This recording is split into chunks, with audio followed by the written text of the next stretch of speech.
안녕하세요. 저는 결혼을 앞둔 30살의 예비 신부입니다.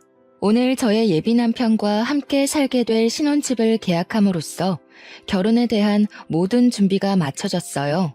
남들은 결혼을 준비하며 많이 싸우고 우울증도 오고 한다던데 저는 모든 것이 너무 순조롭게 잘 진행되어서 그저 행복할 따름이네요.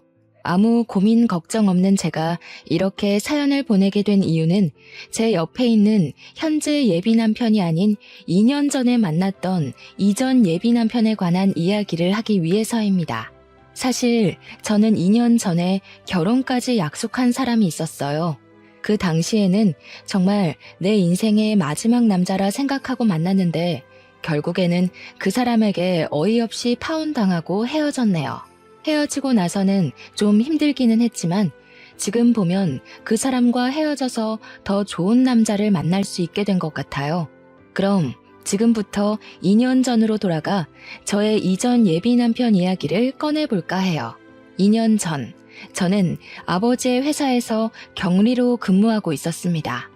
아버지의 회사는 저희 할아버지부터 운영을 해오던 회사로 설립한 지 60년이나 되었고 직원 수도 80명에 연 매출도 100억이 넘는 알짜배기 중소기업이랍니다.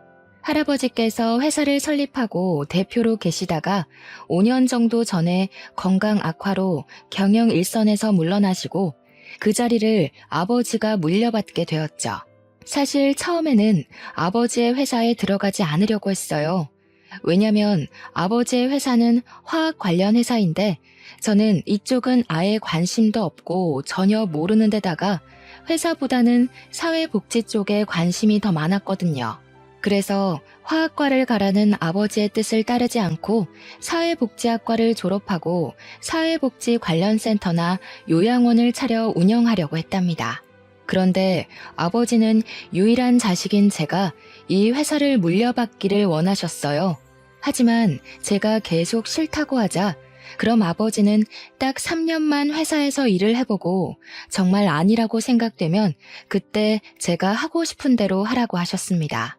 처음에는 말도 안 되는 소리라고 거절했지만 아버지는 사회복지센터나 요양원도 엄연한 기업인데 아무것도 모른 채 멋모르고 운영해서 실패하는 것보다는 아버지 옆에서 3년간 일하며 회사 운영하는 방법을 보고 배우는 것도 좋지 않겠냐고 하시더라고요. 곰곰이 생각해보니 아버지의 말씀이 틀린 말은 아니라서 그 뒤로 아버지의 뜻을 따라 회사에서 일하게 되었습니다. 그러나 회사 일은 역시 제 적성에 맞지 않았어요. 그래도 아버지께 말씀드린 것도 있으니 지루하고 일하기 싫어도 꾸역꾸역 참고 일을 했죠. 그러던 어느 날 회사에 제 이상형에 가깝고 목소리도 아주 멋진 분이 방문했습니다. 그분은 우리 회사 거래처 사장님의 둘째 아들인데 아버지 회사에서 일하게 되었다며 앞으로 잘 부탁드린다고 꾸벅 인사를 하더라고요. 저는 커피 한 잔을 건네주며 이야기를 잠시 나눴는데 나이는 저와 같은 28살에 이름은 홍민호였어요. 잠깐의 시간이었지만 둘 다 아버지의 회사에서 일하고 나이도 같다는 공감대가 있어서 그런지 대화가 잘 통한다고 느껴졌답니다.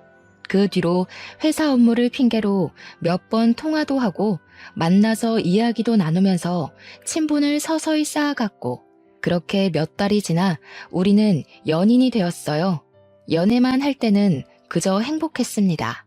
제가 평소에 꿈꿔왔던 이상형이었고 목소리가 너무 멋지고 무엇보다 항상 자신의 의견보다 제 의견을 우선시해 주었거든요. 저는 이 사람과 결혼하면 평생 행복하게 살 수 있을 것 같다는 확신이 들었고 연인 사이가 된 지 6개월 만에 정식으로 부모님께 인사를 드리자고 했습니다. 예비 남편도 저의 생각에 동의해서 먼저 이번 주말에는 우리 집에 먼저 인사를 드리고 다음 주말에 예비 남편의 집에 인사를 드리기로 했어요. 예비 남편이 우리 집에 오기로 한 날 아침이 밝았어요. 우리 엄마는 제가 집에 남자를 데리고 온다고 하자 아주 많이 반가워하시며 새벽부터 일어나 이것저것 음식을 장만하셨습니다.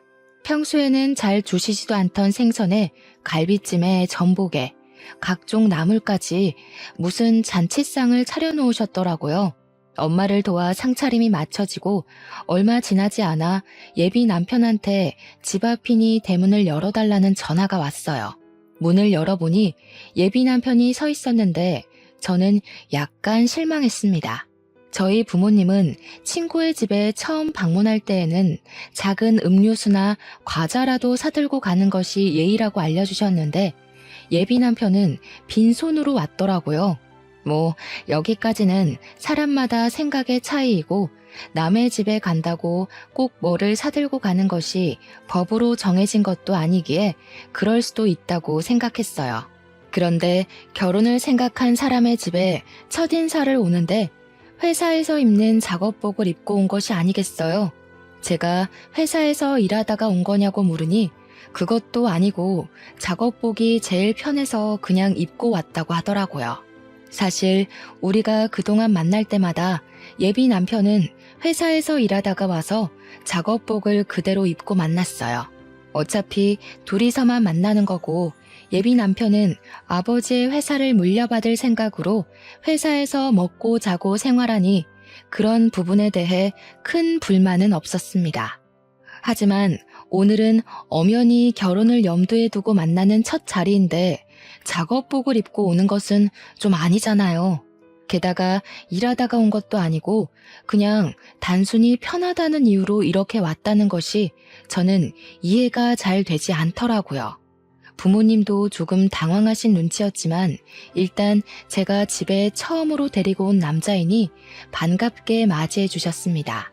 예비 남편은 엄마가 준비하신 음식을 아주 맛있게 먹었고 엄마는 그런 모습이 보기 좋았는지 이것저것 더 먹으라고 챙겨주시더라고요.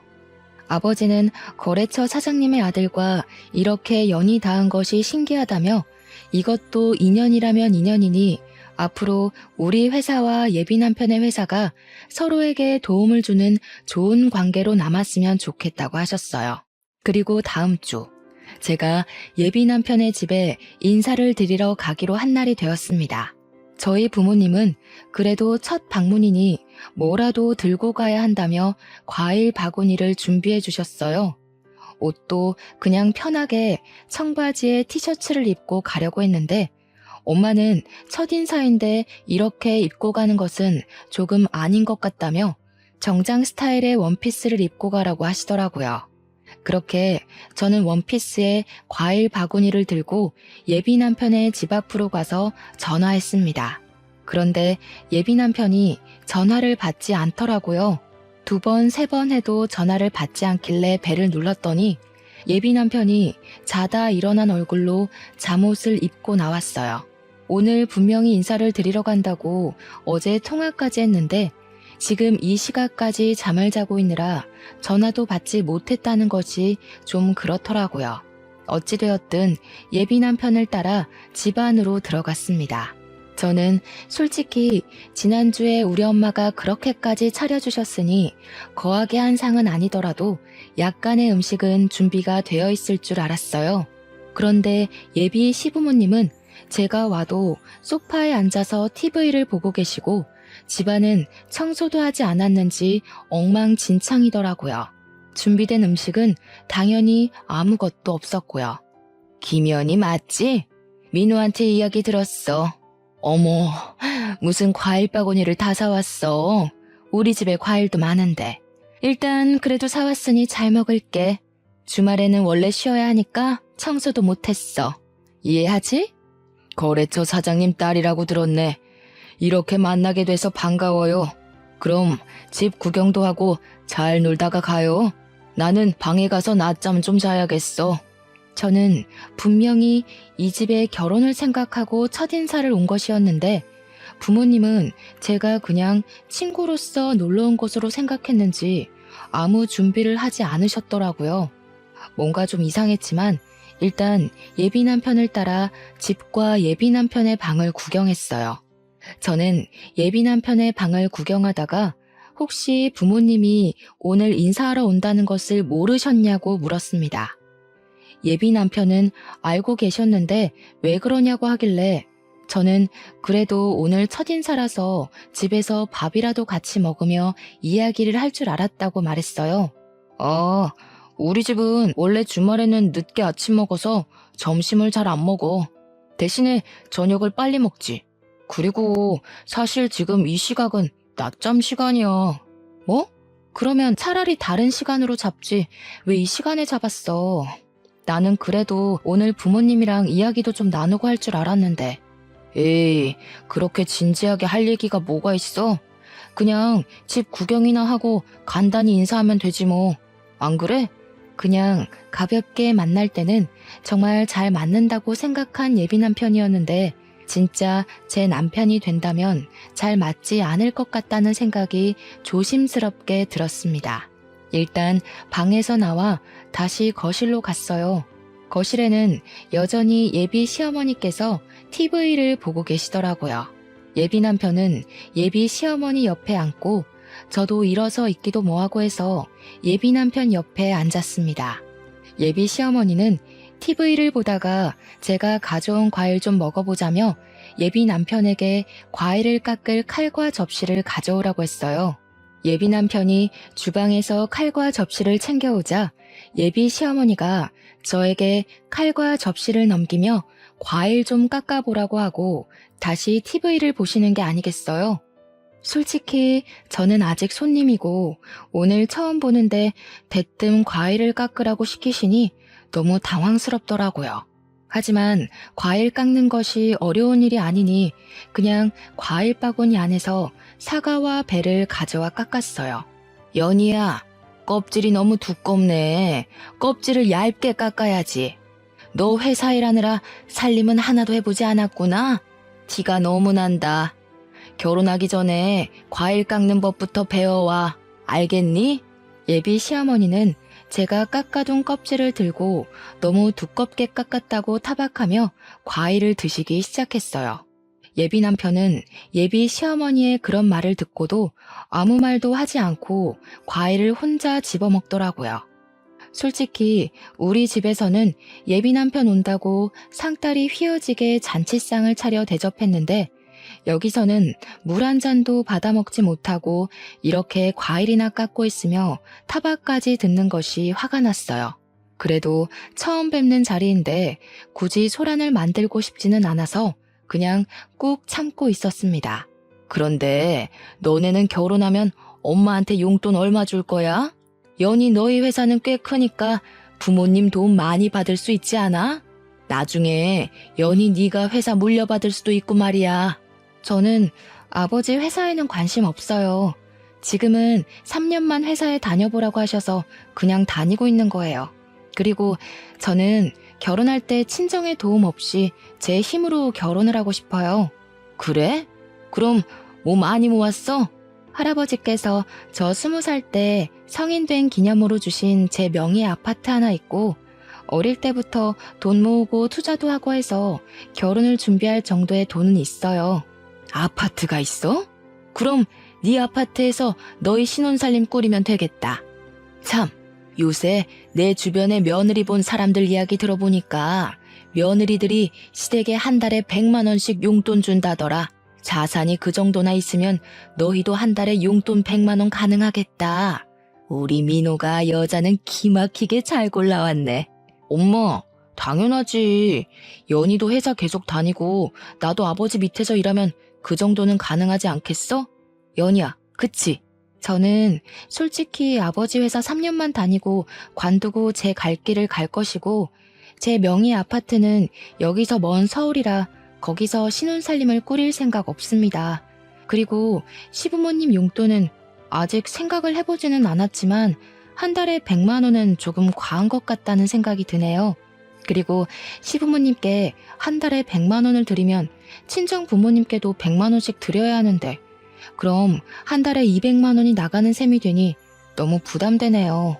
너도 설마 시댁과 친정이 무조건 똑같아야 한다고 생각하는 그런 아이니? 어차피 친정은 회사도 엄청나게 잘 되고 돈도 많은데 굳이 용돈을 왜 드려? 그리고 아파트가 회사가 멀어서 그곳에서 신혼집 못 꾸리겠으면 그 집 팔면 되잖아. 그 팔고 난 돈으로 이 근처에다가 신혼집 얻어서 살면 되지. 그러면 빚도 생기지 않고 딱 좋네. 그치? 무조건 안 된다고 하지만 말고 내 말 한번 진지하게 생각해봐. 어른 말 잘 들으면 자다가도 떡이 나온단다 얘야. 예비 시어머니는 제 명의 아파트를 판 돈으로 이 근처에 신혼집을 마련하고 한 달에 자신에게 100만 원씩 보내주길 바라는 눈치였습니다. 저는 그런 요구가 너무 기가 막혔어요. 제 명의 아파트니까 필요하다면 제 마음대로 아파트를 팔 수 있기는 하지만 할아버지의 선물이니 될 수 있으면 오래 가지고 있다가 나중에 의미 있게 사용하고 싶었거든요. 그런데 예비 시어머니는 그 아파트를 팔고 집을 마련하라고 하고 심지어 한 달에 100만 원이나 되는 큰 용돈을 그저 바라고만 계시더라고요.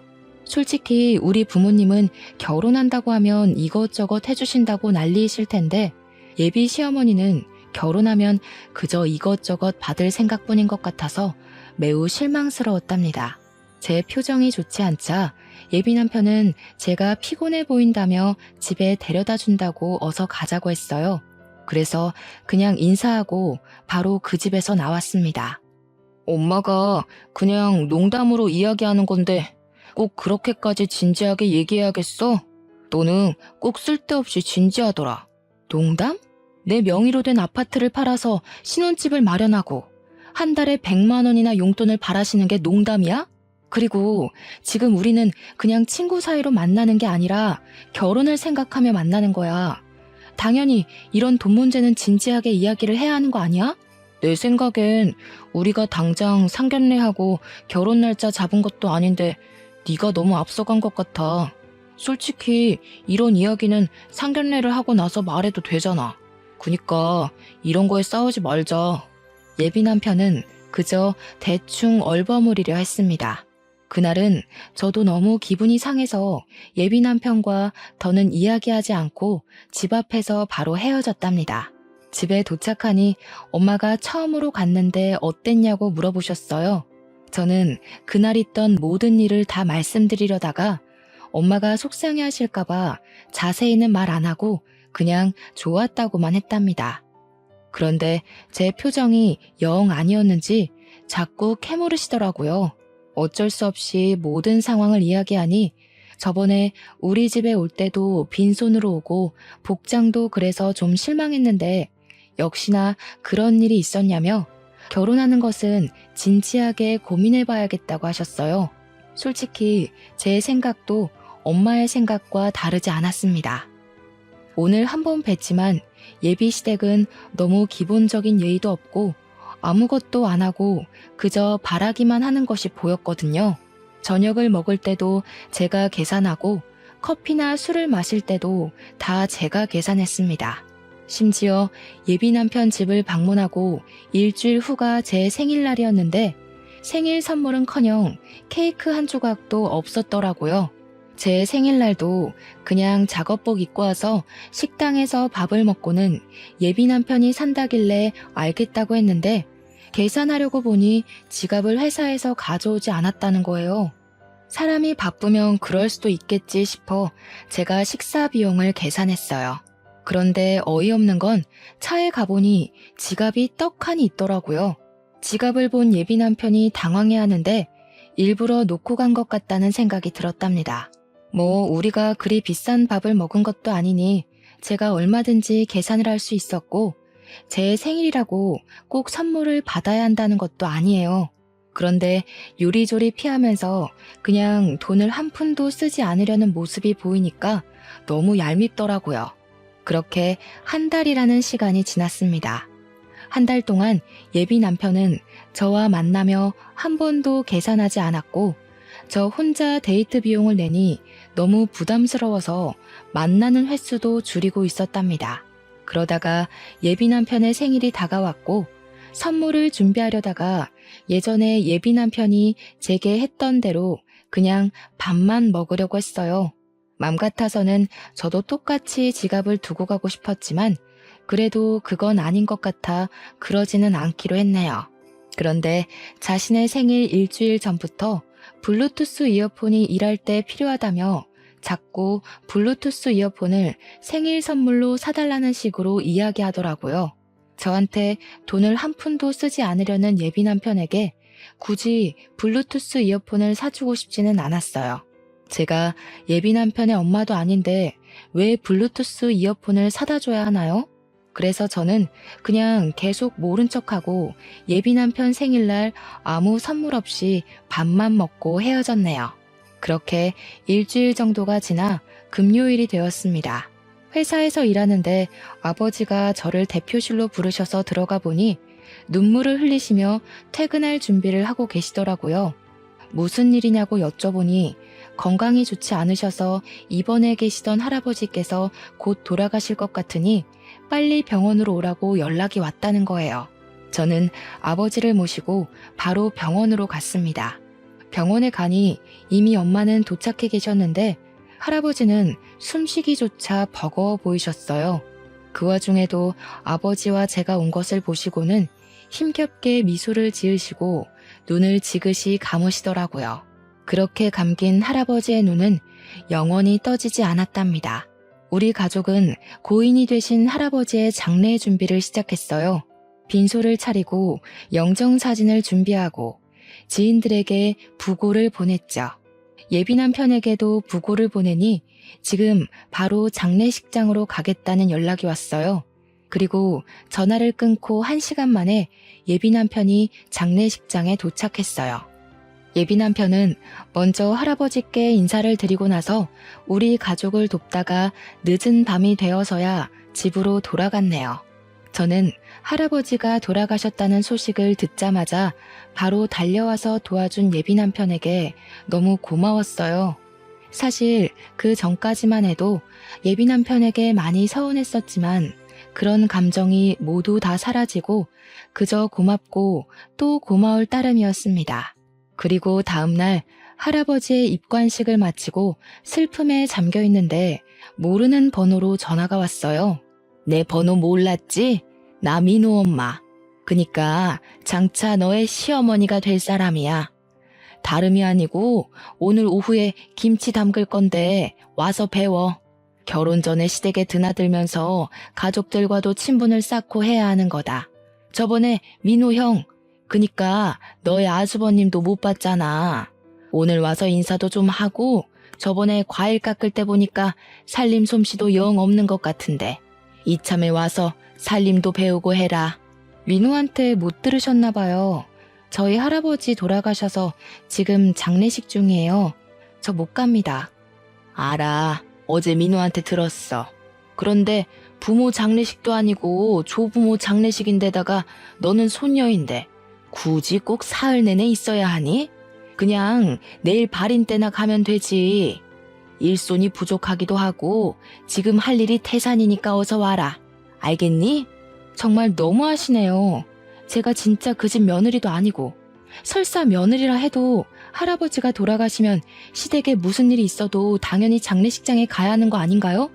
지금 결혼도 안 한 제가 할아버지의 장례식도 불참하고 고작 예비시댁에 김장하러 가야 할 이유 전혀 없다고 보는데요. 뭐? 너 말 다 했니? 고작 예비시댁? 그리고 김장이 얼마나 중요한 일인데 어떻게 말을 그딴 식으로 하니? 너 정말 못 배워먹은 아이구나. 정말 너무하다. 정말 너무한 건 어머님이시죠. 그리고 누구든 조부상 중이면 이런 말 전에 위로부터 하는 게 당연한 겁니다. 조부상을 당한 것을 알면서도 위로는커녕 김치를 담그러 오라니. 지나가는 사람 붙잡고 물어보세요. 이게 옳은 일인지요? 저는 처음에 예비 시어머니가 김장하러 오라길래 당연히 할아버지가 돌아가신 사실을 모른다고 생각했습니다. 그런데 예비 시어머니는 그 사실을 아는데도 저는 손녀이니 굳이 3일 다 있을 필요가 없다며 김장을 배우러 오라고 하는 게 아니겠어요. 제가 참지 않고 말대꾸를 하자 예비 시어머니는 황당해하면서 더 뭐라고 하려고 했지만 입관식을 할 때 하도 울어서 목소리도 잘 나오지 않고 더는 그런 쓸데없는 말을 들을 필요가 없다고 생각되어 그냥 끊어버렸습니다. 잠시 뒤에 예비 남편한테 문자가 오더라고요. 엄마가 김장할 때는 할 일이 많아서 예민해져 있다며 방금 엄마가 전화로 이야기한 것은 자신이 대신 사과한다고, 미안하다고요. 저는 뭐라고 더 따지려다가 장례식 중이라 싸울 기운도 없고 장례식 둘째 날이 토요일이라 손님이 많이 계셔서 그냥 알겠다고 답장하고 말았네요. 그리고 셋째 날, 새벽부터 예비 남편이 왔더라고요. 할아버지의 발이 나는 것을 지켜보고 우리 가족이 울고 있으니 손수건을 가져다 주기도 하고 다들 밥을 먹지 못하고 있으니 율무차를 뽑아오는 등 알뜰살뜰히 우리 가족을 챙겨주었습니다. 전날 김장하느라 예비 남편도 힘들었을 텐데 새벽부터 와서 함께 해주니 너무 고마웠어요. 예비 남편이 잠깐 자리를 비웠을 때 엄마는 처음에 사람이 영 아닌 것 같았는데 다시 보니 오해한 것 같다고 하셨어요. 저 역시 할아버지의 장례식을 통해 예비 남편이 다시 보였답니다. 모든 장례를 마치고 아버지도 너무 고맙다며 조만간에 크게 밥 한 번 사겠다고 약속하셨어요. 그 후로 부모님은 예비 남편에게 밥을 사줘야 하니 약속을 잡으라고 했지만 예비 남편의 회사 일이 갑자기 바빠지는 바람에 그 뒤로 밥은커녕 데이트도 제대로 못했네요. 시간이 흘러 설날이 다가왔어요. 우리 가족은 명절이 되면 평소에 바빠서 가지 못했던 여행을 가요. 연휴가 길면 해외로 가기도 하는데 이번에는 연휴가 짧아서 제주도로 여행을 가기로 계획하고 이 사실을 예비 남편에게도 이야기했습니다. 제주도? 그럼 설날에 우리 집 못 와? 당연히 못 가지. 그리고 우리가 아직 결혼도 안 했고 날짜를 확실히 잡은 것도 아닌데 아직 연휴라고 가는 건 좀 그렇지. 안 그래? 우리 집은 당연히 네가 명절 때 와서 음식도 장만하고 차례상도 같이 준비한다고 생각했는데 어차피 매년 갔던 여행인데 이번 여행은 너만 빠지고 우리 집에 와서 자고 가면 안 되나? 이미 비행기 표까지 다 예약했는데 어떻게 그래? 그리고 내가 명절 때 너네 집 가면 너는 우리 집에 올 거야? 너네 집은 제주도 간다며. 그니까 가봤자 의미가 없지. 될 수 있으면 빠져봐. 이번에 우리 엄마 허리 디스크 와서 음식도 못 하신단 말이야. 너라도 와서 좀 도와드려. 그래야 너도 점수도 따고 하지. 안 돼, 못 빠져. 그리고 어머니가 허리 디스크가 오셔서 음식을 못 하시면 아들인 너랑 형이 도와야지 왜 나한테 와서 도우라고 해? 난 좀 이해가 되지 않네. 우리 어차피 결혼할 사이 아니야? 그럼 집안일 있으면 서로 돕고 하는 거지. 그래서 저번에 너네 할아버지 장례식 때도 내가 가서 도왔잖아. 그럼 너도 당연히 한 번은 도와야 하는 거 아니야? 그래, 네가 할아버지 장례식 때 와서 옆에서 챙겨준 거는 너무 고맙게 생각하고 있어. 그 부분은 네가 시간적 여유가 있을 때 크게 밥 한 번 살게. 그런데 아무리 그래도 아직 결혼식 날짜도 잡지 않았고 상견례도 하지 않았는데 명절이라고 가서 음식 장만하는 건 아직은 아닌 것 같아. 예전에 너 말 맞다 나 상견례하고 결혼 날짜 잡은 것도 아닌데 네가 너무 앞서간 것 같아. 거참 말 섭섭하게 하네. 그럼 나랑 뭐 결혼 안 하겠다는 거야? 그게 아니고 아직 결혼한 것도 아니고 상견례도 안 한 이 마당에 벌써 너네 집에 가서 며느리 노릇을 하는 건 아닌 것 같다고. 어차피 결혼하면 앞으로는 친정에서 이렇게 시간 보내지도 못할 텐데 결혼 전엔 우리 가족끼리 시간을 보내는 편이 더 좋을 것 같아. 일단 너의 뜻이 뭔지 알았어. 그럼 엄마한테는 그냥 여행을 간다는 말 안 하고 친척 집에 간다고 할게. 왜 굳이 그렇게 거짓말해? 그냥 여행을 간다고 해. 내가 뭐 친구들이랑 가겠다는 것도 아니고 매년 해왔던 것처럼 가족끼리 여행 가겠다는데 꼭 그게 그렇게 잘못된 거야? 매년 해왔다 해도 그렇지. 예비 며느리가 시댁에 와서 일은 하지 않고 여행을 간다는데 그걸 반길 시부모가 어딨겠어? 글쎄, 나는 굳이 거짓말을 왜 해야 하는지 잘 모르겠네. 난 솔직히 이런 거로 우리가 다투는 것도 이해가 안 가. 그리고 예비 며느리? 우리가 뭐 결혼식 날짜라도 잡았니? 상견례라도 했어? 저와 예비 남편은 서로의 생각을 전혀 이해하지 못했어요. 그렇게 시간이 흘러 설 연휴가 시작되어 우리는 계획대로 제주도로 떠났습니다. 제주도 숙소에 도착해서 짐을 풀고 있는데 예비 시어머니한테 전화가 왔어요. 나다. 너 가족끼리 제주도 갔다며? 결혼을 생각하면 당연히 시댁에 와서 살림도 배우고 같이 음식 장만도 하고 어른들께 인사도 해야 하는 거 아니냐? 저번에 김장 때는 할아버지 돌아가셨다고 못 온다더니 이번에는 명절인데도 여행을 간다고 못 와? 이게 말이나 되는 소리니? 이번에는 너도 있으니 음식도 많이 하려고 재료도 많이 준비했는데 이 모든 것을 나 혼자 해야 한다니 정말 막막하구나. 제가 민호한테도 이야기했는데 저는 사실 상견례도 하지 않은 제가 굳이 명절이라고 시댁에 가서 음식을 해야 한다는 게 도무지 이해가 되지 않네요. 그리고 음식 장만할 사람이 필요하면 그 집에 아버지도 계시고 아들도 2명이나 있는데 넷이서 오손도손하게 앉아서 하면 되지. 꼭 제가 필요한가요? 무슨 제가 조리사도 아니고 말이에요. 이게 말이면 다인 줄 아나? 너네 부모가 그따위로 가르쳤니? 예비 시어머니가 버럭 소리를 지르는데 그 소리가 얼마나 큰지 옆에 있던 엄마가 다 듣고 모든 상황을 알게 되었답니다. 엄마는 예비 시어머니의 이런 황당한 요구에 화가 단단히 나셔서 저의 핸드폰을 뺏고 스피커로 어머니와 통화를 하셨어요. 저 연희 엄마 되는 사람입니다. 연희 아직 결혼도 하지 않았는데 김장이 웬 말이며 명절이라고 오라는 건 무슨 경우예요?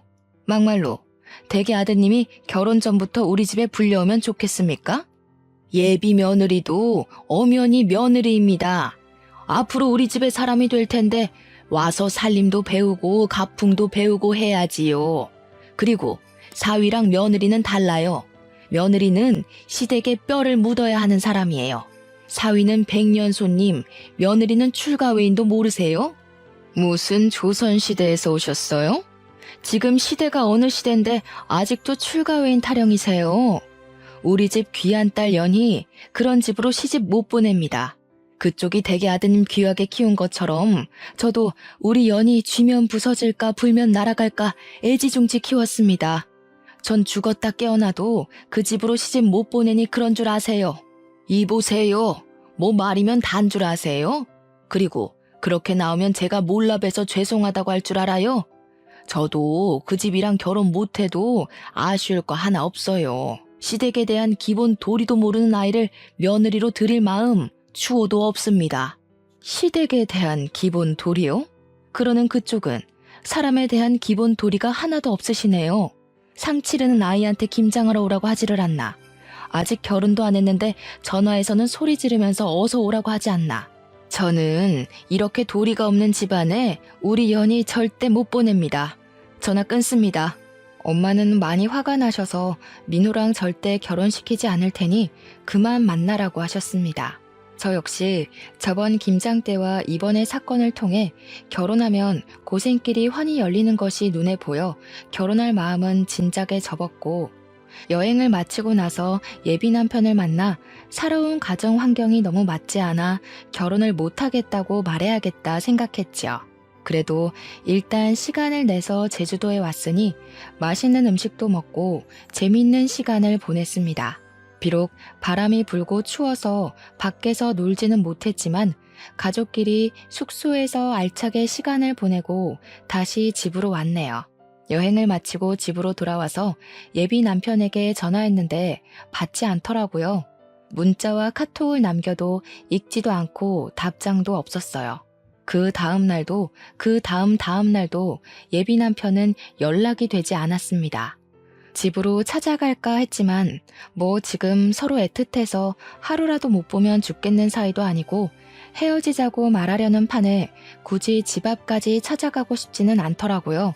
그냥 언젠간 연락이 오겠지 싶었고, 또 무엇보다 우리 회사에 업무차 2주일에 한 번씩은 오니까 언젠간 회사에서 볼 거로 생각했답니다.